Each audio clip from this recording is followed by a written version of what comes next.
వందలాదిగా బస్సులు బీహారు, కేరళ, గుజరాత్ నుంచి అస్సాంకి వస్తున్నాయి.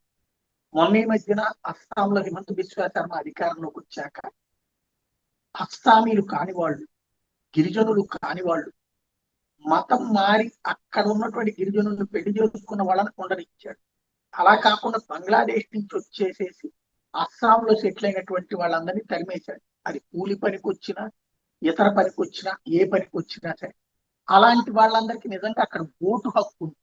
ఆ ఓటు హక్కుని ఇప్పుడు ఏది ఓటు హక్కుతో పాటు వాళ్ళని అసలు ఆ రాష్ట్రంలోనే ఉండటానికి వీల్లేదని పంపించేశారు. ఇప్పుడు వాళ్ళందరినీ బస్సుల్లో తీసుకొస్తుంది ప్రస్తుతం కాంగ్రెస్ పార్టీ. ఏదైతే 9th ఏప్రిల్ ఎన్నికలు జరగబోతున్నటువంటి నేపథ్యంలో, అంటే కరెక్ట్ గా ఎన్నికల కోసం ఇవాళ జరుగుతున్నటువంటి ఎన్నికల కోసం అని చెప్పేసి మొత్తం గత 2-3 రోజుల నుంచి బస్సులలో వందలు కాదు వేలాది మందిగా దిగారు.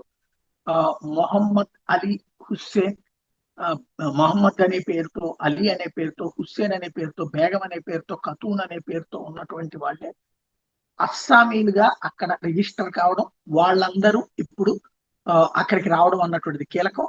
ఇందులో కొంతమంది జమాతి క్యాండిడేట్స్ కూడా ఉన్నారు, వాళ్ళకి తరపున కూడా ఉన్నారు అన్నటువంటిది ఇక్కడ ప్రధానమైనటువంటి అంశం. ఏం జరుగుతుంది ఈ మొత్తం వ్యవహారంలో, ఈ ఇంపాక్ట్ కాంగ్రెస్ తీసుకొచ్చినటువంటి ఇంపాక్ట్ ఏ మేరకు ప్రయోజనం చేకూరుస్తుందో చూడాలి.